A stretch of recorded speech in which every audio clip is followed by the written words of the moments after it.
Simply observer B पे जब हम लेंगे बॉडी ए जा रही है लेफ्ट वाली डायरेक्शन में, तो इसमें जो फ्रिक्शनल फोर्स लगेगा वो अपोज करेगा ना मोशन को, रिलेटिव मोशन को। रिलेटिव मोशन को अपोज करेगा तो इस वाली बॉडी पे जो फ्रिक्शनल फोर्स लग रहा है that will be the right direction. तो बॉडी बी पे जो फ्रिक्शनल फोर्स लग रहा है वो किस डायरेक्शन में, वो लगेगा लेफ्ट वाली डायरेक्शन में, क्योंकि बॉडी भी राइट वाली डायरेक्शन में जा रही है, ठीक है। और अगर आपको कोई बोलेगा बॉडी ए पे फ्रिक्शनल फोर्स किधर लगेगा, बॉडी ए पे फ्रिक्शनल फोर्स लगेगा राइट वाली डायरेक्शन में, क्योंकि जब आप बॉडी बी से देखते हो बॉडी ए को तो आपको लग रहा है बॉडी ए लेफ्ट वाली डायरेक्शन में जा रहा है, तो फ्रिक्शनल फोर्स उस डायरेक्शन ऑफ मोशन को अपोज करेगा। अपोज करने का मतलब यहाँ पे फ्रिक्शनल फोर्स लगेगा ना अपोजिट डायरेक्शन में, तो इसके लिए लेफ्ट वाली डायरेक्शन ऑफ मोशन, ठीक है, तो उसको अपोज करेगा तो राइट वाली डायरेक्शन में आएगा फ्रिक्शन। ये बॉडी लग रही थी राइट वाली डायरेक्शन में जा रही है, इसके लिए जो फ्रिक्शनल फोर्स आएगा वो आएगा लेफ्ट वाली डायरेक्शन में। तो यहाँ से एक चीज कंफर्म होगी कि अगर मैं इस वाले प्लेन को लेता हूँ हॉरिजॉन्टल, तो यहाँ पे फ्रिक्शनल फोर्स जो आएगा दैट विल बी हॉरिजॉन्टल, और यहाँ पे जो नॉर्मल रिएक्शन अब आएगी इन दो बॉडीज में जो हमने ऑलरेडी स्टडी की है that will be in the vertical direction. तो अगर मैं यहाँ पे रिजल्टेंट फोर्स निकालता हूँ, if I will talk here about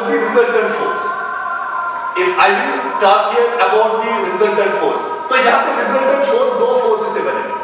एक बेटा आपके पास है नॉर्मल रिएक्शन, एक बेटा आपके पास है नॉर्मल रिएक्शन, जिस नॉर्मल रिएक्शन को आप यहाँ पे डिनोट करेंगे n से, वो तो रिजल्टेंट नहीं बनेगा। यहाँ पे आप r से उसको डिनोट नहीं कर सकते, यहाँ पे जो नॉर्मल रिएक्शन है उसको आप सिंपली n से डिनोट करेंगे।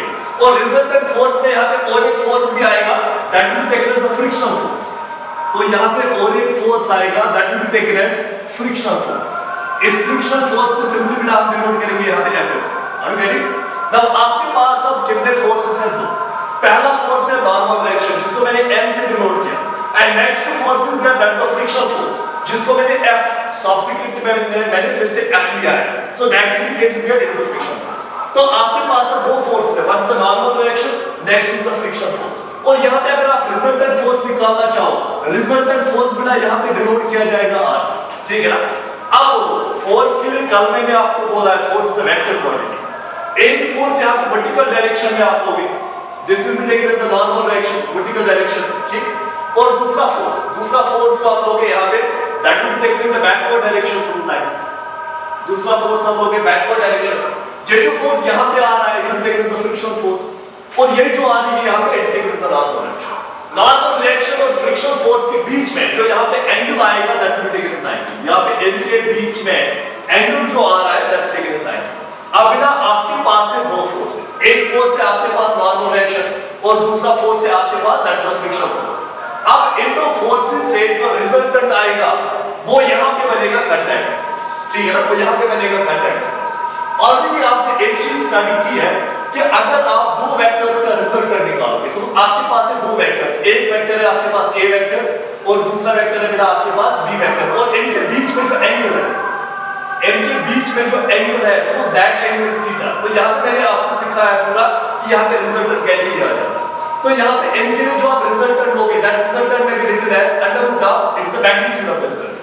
तो मैग्नीट्यूड जो यहाँ पे आएगा रिजल्टेंट का that will be under root of a square मतलब मैग्नीट्यूड ऑफ a उसका स्क्वायर, फिर आएगा इसके साथ b स्क्वायर मतलब मैग्नीट्यूड ऑफ b उसका स्क्वायर, प्लस हम लिखते हैं यहाँ पे ट्वाइस ab, ठीक है ना, ट्वाइस ab। इसके बाद आएगा cos of angle between them, तो यहाँ पे इनके बीच में जो एंगल है दैट्स टेकन एज थीटा, ठीक। नाउ सी अगर यहाँ पे मैं एंगल की बात करूं इनके लिए, यहाँ पे जो एंगल आएगा दैट विल बी 90 और cos ऑफ 90 किसके बराबर होता है, cos of 90 is 0, cos of 90 is 0। So cos of 90 अगर 0 है ये वाली तरफ वैनिश हो जाएगी, तो यहाँ पे जो रिजल्टेंट निकालना है वो रिजल्टेंट काफी सिंपल बनेगा।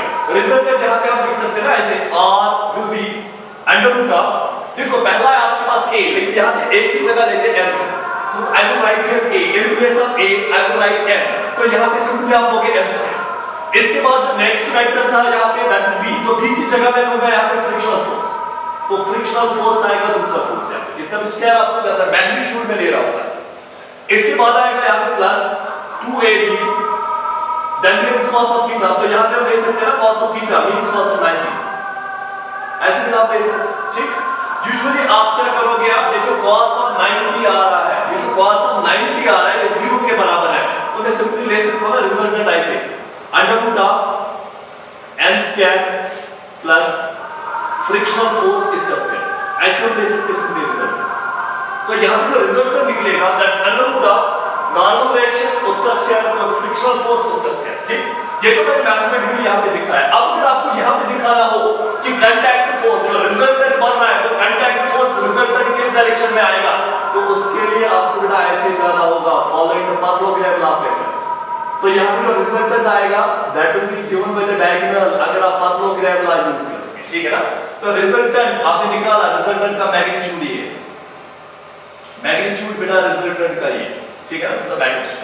और अगर आपको डायरेक्शन निकालनी है तो डायरेक्शन निकालने के लिए सिंपली आप पैरेललोग्राम लॉ का यूज कर सकते हो। डायरेक्शन या पूरा दिखाने के लिए we will utilize the parallelogram law of vectors, parallelogram law of vectors. ठीक, और यहां पे एक फोर्स आपके पास इस डायरेक्शन में था, दूसरा फोर्स बेटा इस डायरेक्शन में था, यहां पे रिजल्टेंट आएगा that will be in this direction and it will be given by the basically diagonal। ठीक है ना, डायगोनल से दिखाया जाएगा या तो इस एंगल से दिखाया जाएगा, इस एंगल को हम ले सकते हैं इसकी अल्फा। ठीक, तो यहां पे सिंपली ये बनेगा resultant, this the normal direction and this one is the इसको आप ले सकते हैं इज द फ्रिक्शन फोर्स। तो यहां पे हमने रिजल्टेंट निकाला।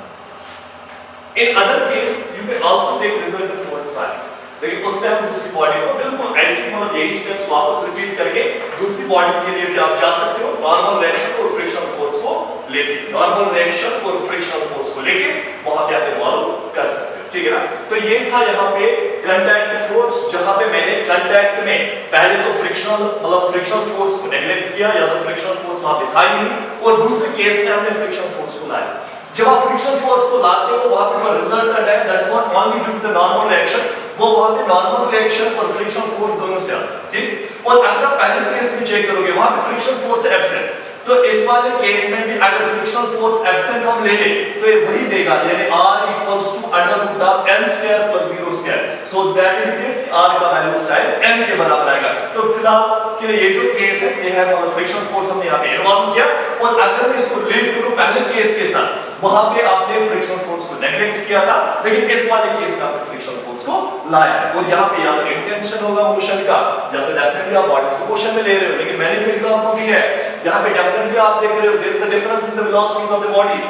whenever you find that there is a difference in the velocities of the bodies you might say that there is a relative velocity। तो रिलेटिव वेलोसिटी की वजह से यहाँ पे फ्रिक्शन आएगा। ठीक है ना, और फ्रिक्शन आपको इन्वॉल्व करना होगा, बिकॉज़ फ्रिक्शन भी तब आता है बॉडीज में जब वहां पे कांटेक्ट हो। तो बॉडीज में कांटेक्ट था, वहां पे डेफिनेटली सरफेस के साथ मतलब कांटेक्ट की वजह से कोई फोर्स जुड़ जाएगा, जिस फोर्स को आप बोल सकते हो दैट्स द कांटेक्ट फोर्स। तो यहाँ पे कांटेक्ट फोर्स फिलहाल के लिए इतना काफी है। इसके बाद जो नेक्स्ट कैटेगरी आएगी that will B non contact forces.